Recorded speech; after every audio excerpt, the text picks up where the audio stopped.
ಎಲ್ಲರಿಗೂ ನಮಸ್ಕಾರ. Prince portal ಚಾನೆಲ್ಗೆ ನಿಮ್ಮೆಲ್ಲರಿಗೂ ಸ್ವಾಗತ ಸುಸ್ವಾಗತ.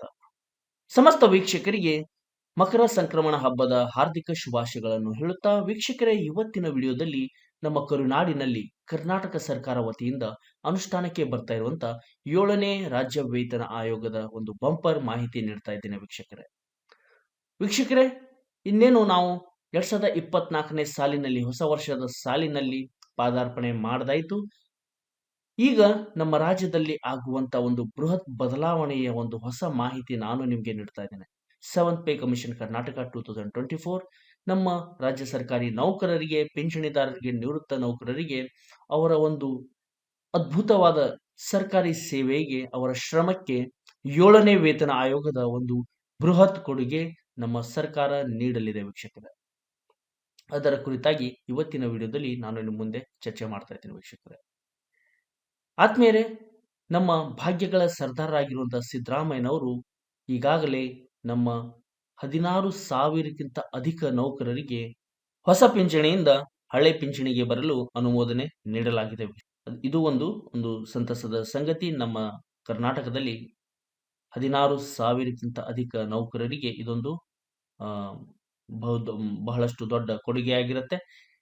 ಇನ್ನು 7ನೇ ವೇತನ ಆಯೋಗದಲ್ಲಿ ನಮ್ಮ ಸಮಸ್ತ ನೌಕರರ ಬಳಗಕ್ಕೆ ಯಾವ ರೀತಿ ಕೊಡುಗೆ ಸಿಗಲಿದೆ ಅನ್ನೋದು ಇವತ್ತಿನ ವಿಡಿಯೋದ ವಿಶೇಷ ಆಗಿರುತ್ತೆ. ಹಾಗಾದ್ರೆ ವೀಕ್ಷಕರೇ, ನಿಮ್ಮ ಸಮಯ ವ್ಯರ್ಥ ಮಾಡದೆ ಪ್ರಾರಂಭ ಮಾಡ್ತಾ ಇದ್ದೀನಿ. ಪ್ರಿನ್ಸ್ ಪೋರ್ಟಲ್ ಚಾನಲ್ ಇದು ನಿಮ್ಮ ಚಾನಲ್. ಮೊದಲನೇ ಬಾರಿಗೆ ಅಥವಾ ಸಬ್ಸ್ಕ್ರೈಬ್ ಮಾಡದೇ ಇದ್ರೆ ದಯವಿಟ್ಟು ಸಬ್ಸ್ಕ್ರೈಬ್ ಮಾಡ್ಕೊಳ್ಳಿ ಮತ್ತು ಬೆಲ್ ಬಟನ್ ಅನ್ನು ಆಲ್ ಅಂತ ಸೆಲೆಕ್ಟ್ ಮಾಡ್ಕೊಳ್ಳಿ. ಇಷ್ಟು ಮಾಡಿದ್ರೆ ಪ್ರಿನ್ಸ್ ಪೋರ್ಟಲ್ ಕಡೆಯಿಂದ ಬರುವಂತ ಪ್ರತಿ ಒಂದು ಹೊಸ ಅಪ್ಡೇಟ್ಗಳು ನಿಮ್ಮ ಮೊಬೈಲ್ ಸ್ಕ್ರೀನ್ ಮೇಲೆ ರಿಫ್ಲೆಕ್ಟ್ ಆಗುತ್ತೆ. ಅದನ್ನು ಕ್ಲಿಕ್ ಮಾಡಿ ವೀಕ್ಷಣೆ ಮಾಡಬಹುದು ಮತ್ತು ಒಳ್ಳೆ ಇನ್ಫಾರ್ಮೇಶನ್ ನೀವು ಪಡ್ಕೋಬಹುದು ಅಂತ ಹೇಳ್ತಾ ನಾನು ಪ್ರಾರಂಭ ಮಾಡ್ತಾ ಇದ್ದೀನಿ. ದಯವಿಟ್ಟು ಫಾಲೋ ಮಾಡಿ. ಸಮಸ್ತ ಕರುನಾಡ ವೀಕ್ಷಕರಿಗೆ ಮತ್ತೊಮ್ಮೆ ಪ್ರಿನ್ಸ್ ಪೋರ್ಟಲ್ ಚಾನೆಲ್ಗೆ ಸ್ವಾಗತ. ಆತ್ಮೀಯರೇ, ಗೌರ್ಮೆಂಟ್ ಆಫ್ ಕರ್ನಾಟಕ, ನಮ್ಮ ಕರುನಾಡಿನಲ್ಲಿ ನಮ್ಮ ಕರ್ನಾಟಕ ಸರ್ಕಾರದಿಂದ ಕೆಲವೇ ತಿಂಗಳಲ್ಲಿ ಅನುಷ್ಠಾನಕ್ಕೆ ಬರ್ತಾ ಇರುವಂತಹ 7th pay commission Karnataka 2024 salary information, salary prediction table ಯೊಂದಿಗೆ ನಾನು ನಿಮಗೆ ಒಂದು ಎಕ್ಸಾಕ್ಟ್ ಎಷ್ಟು ನಿಮ್ಮ ಮೂಲ ವೇತನ ಮತ್ತು ನಿಮ್ಮ ಖಾತೆಗೆ ಜಮೆ ಆಗುವಂತಹ ವೇತನ ಎಷ್ಟಾಗಲಿದೆ ಅನ್ನೋದು ಒಂದು ನಿಖರವಾದ ಮಾಹಿತಿ ನೀಡ್ತಾ ಇದ್ದೇನೆ ವೀಕ್ಷಕರೇ. ದಯವಿಟ್ಟು ಯಾರು ಸ್ಕಿಪ್ ಮಾಡಬೇಡಿ, ಮೊದಲಿನಿಂದ ಕೊನೆವರೆಗೂ ವೀಕ್ಷಣೆ ಮಾಡಿ ಅಂತ ಹೇಳ್ತಾ, ಇಲ್ಲಿ 5ನೇ ವೇತನ ಆಯೋಗದಲ್ಲಿ ನಮ್ಮ ರಾಜ್ಯ ಸರ್ಕಾರಿ ನೌಕರರ ಮೂಲ ವೇತನ 20,000, 20,500, 21,000, 21,600 ರೂಪಾಯಿ. ಈ ಮೂಲ ವೇತನ 6ನೇ ವೇತನ ಆಯೋಗ ಅಂದ್ರೆ ಸದ್ಯಕ್ಕೆ ನಾವು ಇರೋದು 6ನೇ ವೇತನ ಆಯೋಗಕ್ಕೆ 37,900ಕ್ಕೆ ಪರಿವರ್ತನೆ ಆಗಿರುತ್ತೆ.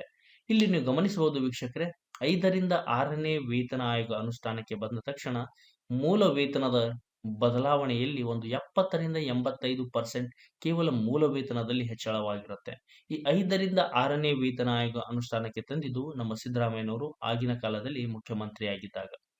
ಈ 37,900 ರೂಪಾಯಿ ಸದ್ಯದ ಮೂಲ ವೇತನಕ್ಕೆ ಸರ್ಕಾರ ತುಟ್ಟಿಭತ್ಯೆಯಾಗಿ 14,686 ರೂಪಾಯಿ 38.75%ಗೆ ನೀಡುತ್ತದೆ. ಕೆಲವು ತಿಂಗಳ ಹಿಂದೆ 31% ಇತ್ತು, ಆಮೇಲೆ 4% ಹೆಚ್ಚಳವಾಗುತ್ತೆ, 35% ಆಗುತ್ತೆ, ಆಮೇಲೆ ಮತ್ತೆ 3.75% ಏರಿಕೆ ಕಂಡಾಗ 38.75%ಗೆ 14,686 ರೂಪಾಯಿ 37,900 ರೂಪಾಯಿ ಮೂಲ ವೇತನಕ್ಕೆ ಸಿಗ್ತಾ ಇರುವಂತಹ ಒಂದು ಡಿಆರ್ಎಸ್ ಅಲವೆನ್ಸ್.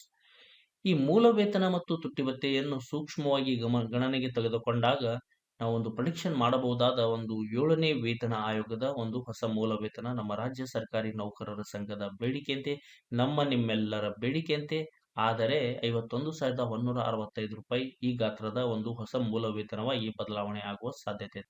ಹೊಸ ಮೂಲ ವೇತನ ಅಂದಾಕ್ಷಣ ಇಲ್ಲಿ ನೀಡಿರುವಂತಹ ಅಂಕಿಅಂಶಗಳನ್ನು ಒಂದು ಸ್ಟ್ಯಾಂಡರ್ಡ್ ಫಾರ್ಮ್, ಒಂದು ನಿಯರೆಸ್ಟ್ ಡಿಜಿಟ್ಗೆ ಕನ್ವರ್ಟ್ ಮಾಡಿ ಒಂದು ಸ್ಟ್ಯಾಂಡರ್ಡ್ ಅಮೌಂಟ್ ಅನ್ನು ಫಿಕ್ಸ್ ಮಾಡಲಾಗುತ್ತೆ.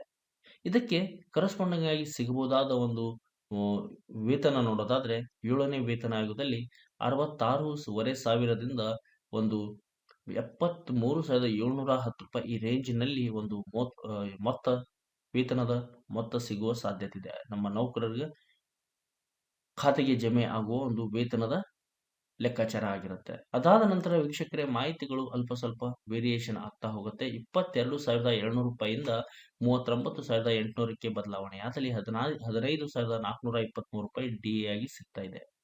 58,185 ರೂಪಾಯಿ ಹೊಸ ಮೂಲ ವೇತನ ಆಗುವ ಎಲ್ಲ ದಟ್ಟ ಲಕ್ಷಣಗಳು ಕಾಣ್ತಾ ಇದೆ ಮತ್ತು 75,641 ರೂಪಾಯಿ ಇವರ ಒಂದು ಸಂಬಳ ಕೂಡ ಬದಲಾಗುವ ಸಾಧ್ಯತೆ ಇದೆ.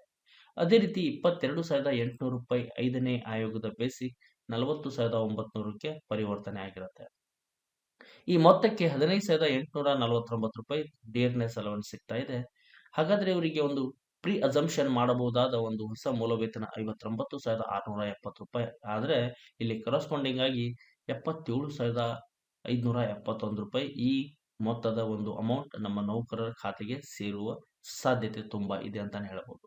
ವೀಕ್ಷಕರೇ, ಇವತ್ತಿನ ಟೇಬಲ್ನಲ್ಲಿ ನಾನು ನಿಮಗೆ ನೀಡ್ತಾ ಇರುವಂತಹ ಮಾಹಿತಿ ಕೇವಲ ನಿಮಗೆ ಅನಲೈಸ್ ಮಾಡಕ್ಕೆ ಮಾತ್ರ. ಸರ್ಕಾರ ಅಧಿಕೃತವಾಗಿ 7ನೇ ರಾಜ್ಯ ವೇತನ ಆಯೋಗ ಅನುಷ್ಠಾನಕ್ಕೆ ಬಂದ ತಕ್ಷಣ ಬಿಡುಗಡೆ ಮಾಡುವ ಡೇಟಾ ಅಥವಾ ಅಂಕಿಅಂಶಗಳನ್ನು ನೀವು ಅಂತಿಮ ಅಂತ ಭಾವಿಸಬೇಕಾಗತ್ತೆ. ಆದರೆ ಇಲ್ಲಿ ನಿಖರತೆ, ಸ್ಪಷ್ಟತೆಯನ್ನು ಬೆಲೆ ಕೊಟ್ಟು ಅತ್ಯಂತ ಕೂಲಂಕುಷವಾಗಿ ಚರ್ಚಿಸಿ ತಯಾರಿಸಲ್ಪಟ್ಟ ಮಾಹಿತಿಯಾಗಿರುತ್ತೆ. ಅಲ್ಪ ಸ್ವಲ್ಪ ಏನಾದರೂ ವ್ಯತ್ಯಾಸ ಆದರೆ ಸರ್ಕಾರ ನಿಗದಿಪಡಿಸುವಂತಹ ಫಿಟ್ಮೆಂಟ್ ಫ್ಯಾಕ್ಟರ್ ಭತ್ಯೆಗಳಲ್ಲಿ ಚೂರು ವ್ಯತ್ಯಾಸ ಆದರೆ ಮಾತ್ರ ಡೇಟಾ ಆಲ್ಟರ್ ಆಗುವ ಸಾಧ್ಯತೆ ಇರುತ್ತೆ ಅಂತ ಹೇಳ್ತಾ, ವೀಕ್ಷಕರೇ, ಇವತ್ತಿನ ವಿಡಿಯೋದಲ್ಲಿ ನಾನು ನಿಮಗೆ ನೀಡ್ತಾ ಇರುವಂತಹ ಮಾಹಿತಿ ನಿಮಗೆ ಸಂಪೂರ್ಣವಾಗಿ ಇಷ್ಟ ಆಗಿದೆ ಅಂತ ಭಾವಿಸ್ತಾ ಇದ್ದೀನಿ. ಇಷ್ಟ ಆದರೆ ಲೈಕ್ ಕೊಡೋದನ್ನು ಮಾತ್ರ ಮರಿಬೇಡಿ ಅಂತ. ಒಂದು ಮುಂದಿನ ಮೂಲ ವೇತನ ನೋಡೋದಾದ್ರೆ 23,400 ರೂಪಾಯಿಯಿಂದ 42,000ಕ್ಕೆ ಬದಲಾದಲ್ಲಿ 16,275 ರೂಪಾಯಿ ಡಿ ಆಗಿ ಸಿಗ್ತಾ ಇದೆ. 56,700 ರೂಪಾಯಿ ಹೊಸ ಮೂಲ ವೇತನ ಆದ್ರೆ ವೇತನ 73,710 ರೂಪಾಯಿ ಆಗುವುದು ಅಷ್ಟೇ ಸತ್ಯ ಅಂತಾನೆ ಹೇಳ್ಬೋದು. 24,000ದಿಂದ 43,100ಕ್ಕೆ ಬದಲಾದಲ್ಲಿ 16,701 ರೂಪಾಯಿ ಡಿಯರ್ನೆಸ್ ಅಲವನ್ಸ್ 38.75ಗೆ ಸಿಗ್ತಾ ಇದೆ. 58,185 ರೂಪಾಯಿ ಹೊಸ ಮೂಲ ವೇತನವಾದ್ರೆ 75,641 ರೂಪಾಯಿ ಸ್ಯಾಲರಿ ಕೂಡ ಸಿಗುವ ಸಾಧ್ಯತೆ ತುಂಬಾ ಇದೆ ಅಂತಾನೆ ಹೇಳಬಹುದು. 24,600 ರೂಪಾಯಿ 5ನೇ ಆಯೋಗದ ಮೂಲ ವೇತನಕ್ಕೆ 6ನೇ ವೇತನ ಆಯೋಗದಲ್ಲಿ 44,700ಕ್ಕೆ ಬದಲಾಗುತ್ತೆ. 17,128 ರೂಪಾಯಿ ಡಿಎ ಆಗಿ ಸಿಗುವ ಸಾಧ್ಯತೆ ಇದೆ. ಹಾಗಾದ್ರೆ ಇವರಿಗೆ ಹೊಸ ಮೂಲ ವೇತನ ನಿಮ್ಮೆಲ್ಲರ ಬೇಡಿಕೆಯಂತೆ ಸಿಗುವುದಾದ್ರೆ 59,670 ರೂಪಾಯಿ ಈ ಮೊತ್ತ ಸಿಗಬಹುದೆಂದು ಅಂದಾಜಿಸಲಾಗಿದೆ. ಒಂದು 77,500 ಚಿಲ್ಲರೆ ಮೊತ್ತ ಇವರ ಸಂಬಳ ಕೂಡ ಸಿಗುವ ಸಾಧ್ಯತೆ ಇದೆ. 25,300 ರೂಪಾಯಿಯಿಂದ 45,300ಕ್ಕೆ ಬದಲಾದಲ್ಲಿ 17,500 ಚಿಲ್ಲರೆ ಮೊತ್ತ ತುಟ್ಟಿ ಭತ್ಯೆಯಾಗಿ ಸದ್ಯಕ್ಕೆ ಸಿಗ್ತಾ ಇದೆ. ಇವರಿಗೆ ಒಂದು ಪ್ರೀ ಅಸಂಪ್ಷನ್ ಪ್ರಿಡಿಕ್ಷನ್ ಮಾಡಬಹುದಾದ ಒಂದು ಹೊಸ ಮೂಲ ವೇತನ 61,155 ರೂಪಾಯಿ ಆದ್ರೆ 79,500 ಚಿಲ್ಲರೆಯ ಮೊತ್ತ ಇವರ ಸಂಬಳ ಕೂಡ ಇವರ SB ಅಕೌಂಟ್ಗೆ ಇವರ ಖಾತೆಗೆ ಜಮೆಯಾಗುವ ಒಂದು ವೇತನದ ಲೆಕ್ಕಾಚಾರ ನಾನು ನಿಮಗೆ ಸ್ಕ್ರೀನ್ ಮೇಲೆ ಕ್ಲಿಯರ್ ಆಗಿ ಮಾಹಿತಿ ನೀಡ್ತಾ ಇದ್ದೇನೆ ವೀಕ್ಷಕರೇ. 26,000ದಿಂದ 46,400ಕ್ಕೆ ಬದಲಾದಲ್ಲಿ 17,980 ರೂಪಾಯಿ ತುಟ್ಟಿ ಭತ್ಯೆಯಾಗಿ ಸಿಗ್ತಾ ಇದೆ. 62,640 ರೂಪಾಯಿ ಇವರಿಗೆ 7ನೇ ವೇತನ ಆಯೋಗದಲ್ಲಿ ಒಂದು ಹೊಸ ಮೂಲ ವೇತನವಾಗಿ ಬದಲಾವಣೆ ಆಗಬಹುದು ಮತ್ತು ಕರೆಸ್ಪಾಂಡಿಂಗ್ ಆಗಿ ವೇತನ ನೋಡೋದಾದ್ರೆ 81,432 ರೂಪಾಯಿ ಕೂಡ ಆಗುವ ಸಾಧ್ಯತೆ ಇದೆ. 26,700ರಿಂದ 47,650ಕ್ಕೆ ಬದಲಾದಲ್ಲಿ 18,464 ರೂಪಾಯಿ ಇವರ ಒಂದು ಡಿಯರ್ನೆಸ್ ಅಲವನ್ಸ್ ಆಗಿ 38.75ಗೆ ಸಿಗ್ತಾ ಇದೆ ಮತ್ತು 64,260 ರೂಪಾಯಿ ಹೊಸ ಮೂಲ ವೇತನವಾಗಿ ಬದಲಾಗುವ ಸಾಧ್ಯತೆ ಇದೆ. ಅದೇ ರೀತಿ 83,626 ರೂಪಾಯಿ ಇವರ ಖಾತೆಗೆ ಸೇರಬಹುದಾದ ಒಂದು ಸಂಬಳದ ಲೆಕ್ಕಾಚಾರ ಆಗಿರುತ್ತೆ. ಆದ್ಮೇಲೆ ಇವತ್ತಿನ ವಿಡಿಯೋದಲ್ಲಿ ನಾನು ನಿಮಗೆ ನೀಡಿದಂತ ಮಾಹಿತಿ ನಿಮಗೆ ಪರಿಪೂರ್ಣವಾಗಿ ಇಷ್ಟ ಆಗಿದೆ ಅಂತ ಭಾವಿಸ್ತಾ ಇದ್ದೀನಿ. ಇಷ್ಟ ಆದರೆ ಲೈಕ್, ಶೇರ್, ಕಮೆಂಟ್, ಸಬ್ಸ್ಕ್ರಿಪ್ಷನ್ ಮೂಲಕ ನನ್ನ ಈ ಪುಟ್ಟ ಪ್ರಯತ್ನಕ್ಕೆ ನಿಮ್ಮ ಸಪೋರ್ಟ್ ನೀಡ್ತಾ ಇರಿ.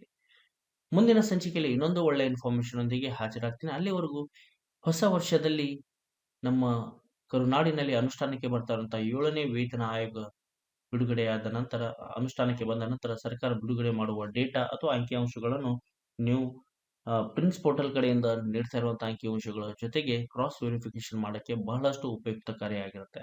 ಇಲ್ಲಿ ಕ್ರಾಸ್ ವೆರಿಫಿಕೇಶನ್ ಅಂದ ತಕ್ಷಣ ಪ್ರಿನ್ಸ್ ಪೋರ್ಟಲ್ ಕಡೆಯಿಂದ ನೀಡ್ತಾ ಇರುವಂತಹ ಮಾಹಿತಿ ಎಷ್ಟು ನೈಜತೆ, ನಿಖರತೆ, ಸ್ಪಷ್ಟತೆ, ಪ್ರಖರತೆಯಿಂದ ಕೂಡಿದೆ ಅಂತ ಕೂಡ ನೀವು ತಿಳ್ಕೋಬಹುದು ವೀಕ್ಷಕರೇ. ಹೀಗೆ ವಿಡಿಯೋ ನೋಡ್ತಾ ಇರಿ, ಎಲ್ಲರಿಗೂ ಶೇರ್ ಮಾಡ್ತಾ ಇರಿ.